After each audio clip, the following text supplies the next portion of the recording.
Chapter 9. In this chapter we will discuss effect of compliance and non-compliance with Baba's orders at the time of taking leave. A few instances, mendicancy and its necessities, devotees' experiences, and Baba fared sumptuously. At the end of the last chapter, it was briefly stated that the bhaktas who obeyed Baba's orders at the time of taking leave fared well, and those who disobeyed them suffered many a mishap. This statement will be amplified and illustrated with a few striking instances and by other matters dealt with in this chapter. Characteristic of Shirdi pilgrimage. One special peculiarity of Shirdi pilgrimage was that none could leave Shirdi without Baba's permission, and if he did, he invited troubles.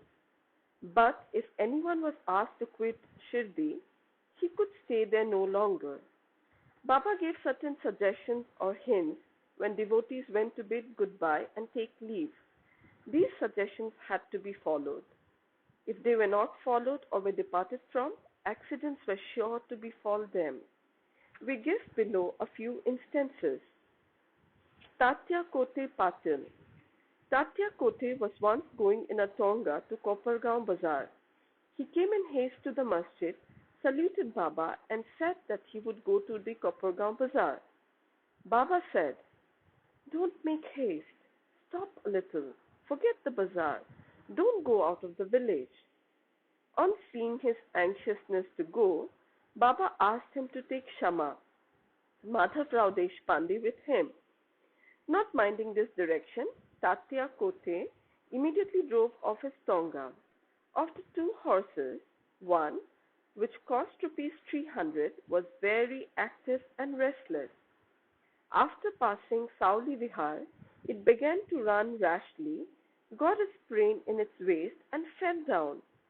Tatya was not much hurt, but he was reminded of Mother Sai's directions. On another occasion, while proceeding to Kolhar village, he disregarded Baba's directions and drove in a tonga, which met with a similar accident.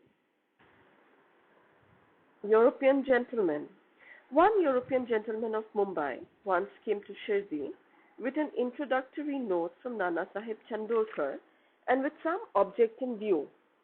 He was comfortably accommodated in a tent. He wanted to kneel before Baba and kiss his hand. Therefore, he tried thrice to step into the masjid, but Baba prevented him from doing so. He was asked to sit in the open courtyard below and take Baba's darshan from there. Not pleased with the reception he got, he wanted to leave Shirdi at once and came to bid goodbye. Baba asked him to go the next day and not to hurry. People also requested him to abide by Baba's instructions. Not listening to all this, he left Shirdi in a tonga. The horses ran all right, but when Sauli Vihar was passed, a bicycle came in front, on seeing which the horses were frightened and ran fast. The tonga turned topsy-turvy, and the gentleman fell down and was dragged over for some distance. He was immediately rescued, but had to go and lie in Kopargaon hospital for the treatment of his injuries. Such experiences were legion, and people learned the lesson that those who disobeyed Baba's instructions met with accidents in one way or the other, and those who obeyed them were safe and happy. The necessity of mendicancy. Now to return to the question of mendicancy. A question may arise in the minds of some that if Baba was such a great personage, God manifest, why should he have taken recourse to begging bowl throughout his life? This question may be considered and replied from two standpoints. First, who are the people who have a right to live by the begging bowl? Our Shastras say that those persons who, after getting rid of or becoming free from the three main desires, that is, for progeny, for wealth, and for fame, and accept sannyas, are the fit persons to live by begging alms. They cannot make cooking arrangements and dine at their home. The duty of feeding them is laid on the shoulders of the householders. Sai Baba was neither a householder nor vanaprastha. He was a celibate sannyasi, that is, sannyasi from boyhood. His firm conviction was that the universe was his home. He was the Lord Vasudeva, the supporter of the universe, and the imperishable Brahma. So, he had full right to take recourse to begging. Secondly, now from the standpoint of Panchashruna, five sins and their atonement. We all know that in order to prepare foodstuffs and meals, the householder has to go through five actions or processes, that is, kandani, pounding, pishani, grinding, udakumbhi, washing pots, marjani, sweeping and cleaning, chulli, lighting hearths.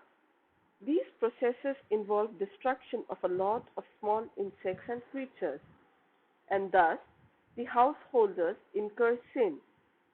In order to atone for his sins, our Shastras prescribe six kinds of sacrifices, that is, Brahma Yagnaya, Veda Dhyayan, offerings to the Brahman or the study of the Vedas. Number 3, Pitri Yagnaya, offerings to the ancestors. Number 4, Dev Yagnaya, offerings to the gods. Number 5, Bhuta Yagnaya, offerings to the beings. Number 6, Manushya Atithi Yagnaya, offerings to men and uninvited guests. If these sacrifices, enjoined by the Shastras, are duly performed, the purification of their minds is effected, and this helps them to get knowledge and self-realization. Baba, in going from house to house, reminded the inmates of their sacred duty, and fortunate were the people who got the lesson at their homes from Baba. Devotees' experiences. Now to return to the other more interesting subject. Lord Krishna had said in the Bhagavad Gita, "Whosoever devotedly offers to me a leaf, a flower, or a fruit, or water, of that pure-hearted man I accept that pious offering." In the case of Sai Baba, if a devotee intended really to offer anything to Sai Baba, and if he afterwards forgot to offer the same, Baba reminded him or his friend about the offering and made him bring it to him, and then accepted it and blessed the devotee.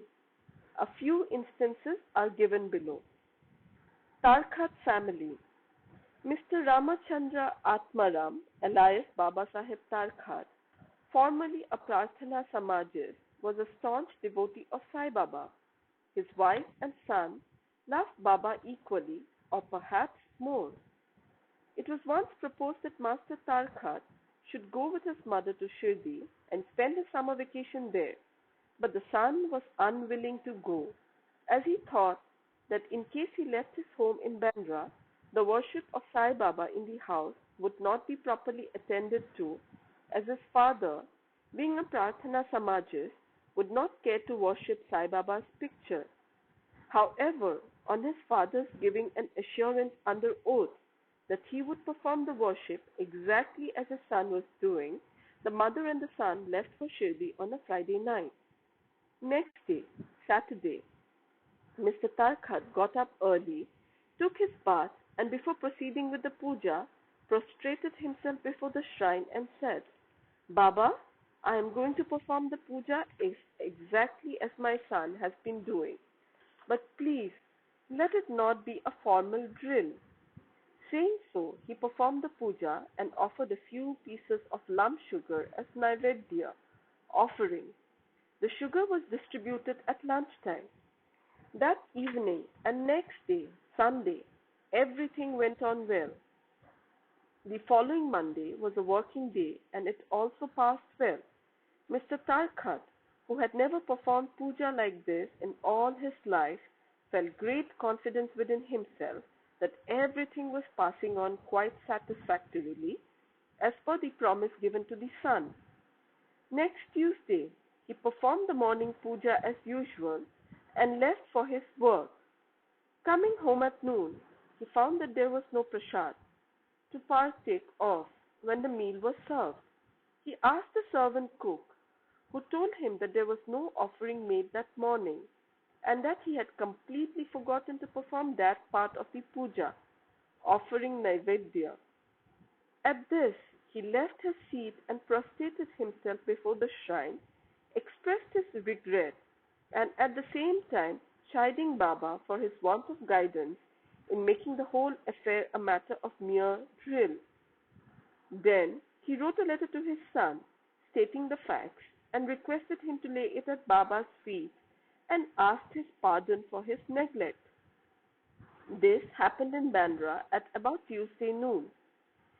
At about the same time, when the noon aarti was about to commence in Shirdi, Baba said to Mrs. Tarkhat, "Mother, I had been to your house in Bandra with a view to have something to eat.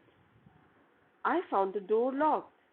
I somehow got an entry and found to my regret that how Mr. Tarkhat had left nothing to eat for me, so I have returned with my hunger unappeased." The lady did not understand this, but the son, who was close by, understood the whole thing, that there was something wrong with the puja in Bandra, and he therefore requested Baba to permit him to go home. Baba refused this, but allowed him to perform puja there. Then the son wrote a letter to his father, stating all that took place at Shirdi, and implored his father not to neglect the puja at home. Both these letters crossed each other and were delivered to the respective parties the next day. Is this not wonderful? Mrs. Tarkhat. Let us now take up the case of Mrs. Tarkhat herself. She offered three things. Number one, bharit, roasted brinjal mixed with curds and spice. Number two, kacharya, circular pieces of brinjal fried in ghee. Number three, pera, sweet meat ball. Let us see how Baba accepted these. Once, Mr. Raghuvir Bhaskar Purandare of Bandra, a great devotee of Baba, started for Shirdi with his family. Mr. Tarkhat went to Mrs. Purandare and gave her two brinjals and requested her to prepare bharit of one brinjal and kascharya of the other when she went to Shirdi and served Baba with them. After reaching Shirdi, Mrs. Purandare went with her dish of bharit to the masjid when Baba was just sitting for meals. Baba found the bharit very tasty, so he distributed it to all and said that he wanted kascharya now. A word was sent to Radha Krishna Mai that Baba wanted kacharya. She was in a fix as that was no season of brinjals. How to get brinjals was the question. When an inquiry was made as to who brought the bharit, it was found that Mr. Purandare was entrusted with the duty of serving kascharya. Everybody then came to know the significance of Baba's inquiry regarding kascharya and was wonderstruck at Baba's all-pervasive knowledge. In December 1915, one Govind Balram Mankar wanted to go to Shirdi to perform the obsequies of his father. Before he left, he came to see Mrs. Tarkhat. Then Mrs. Tarkhat wanted to send something with him to Baba. She searched the whole house but found nothing except the pera which had already been offered as Naivedya. The boy Govind was in mourning. Out of great devotion to Baba, she sent the pera with him, hoping that Baba would accept and eat it. Govind went to Shirdi and saw Baba but forgot to take pera with him. Baba simply waited. When again he went to Baba in the afternoon, he went empty-handed without the pera. Baba could wait no longer and asked him straight, "What did you bring for me?" "Nothing," was the reply. Baba asked him again. The same reply came forth again. Then Baba asked him the question, "Did not the mother, Mrs. Tarkhat, give some sweetmeat to you for me at the time of your starting? The boy then remembered the whole thing. He felt abashed, asked Baba's pardon, ran to his lodging, brought the pera and gave it to Baba. As soon as Baba got it in his hand, he put it into his mouth and gulped it down. Thus, the devotion of Mr. Starkart was recognized and accepted. As men believe in me, so do I accept them. Gita was proved in this case. Fed sumptuously. How? Once Mrs. Starkart was staying in a certain house in Shirdi. At noon, meals were ready and being served when a hungry dog turned up there and began to bark. Mrs. Starkart got up at once and threw a piece of bread which the dog gulped with great relish. In the afternoon, when she went to the masjid and sat at some distance, Sai Baba said to her, Mother, you have fed me sumptuously. My famished pranas have been satisfied. Ever act like this, and this will stand you in good stead. Sitting in this masjid, I shall never speak untruth. Take pity on me like this. First, give bread to the hungry, and then eat yourself. Note this well. She could not understand at first the meaning of what Baba said. So she replied, Baba, how could I feed you? I am myself dependent on others and take my food from them on payment.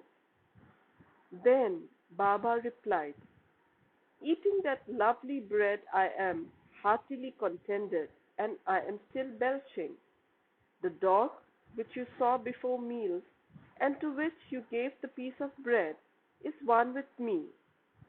So also other creatures, cats, pigs, flies, crows, etc., are one with me. I am roaming in their forms. He who sees me in all these creatures is my beloved. So, abandon the sense of duality and distinction and serve me as you did today. Drinking these nectar-like words, she was moved. Her eyes were brimmed with tears, her throat was choked, and her joy knew no bounds. Moral: See God in all beings is the moral of this chapter. The Upanishads, the Gita, and the Bhagavad all exhort us to perceive God or divinity in all the creatures. By the instance given at the end of this chapter, and other numerous to mention, Sai Baba has practically demonstrated to us how to put the Upanishadic teachings into practice. In this way, Sai Baba stands as the best exponent or teacher of the Upanishadic doctrines. Bow to Sri Sai. Peace be to all.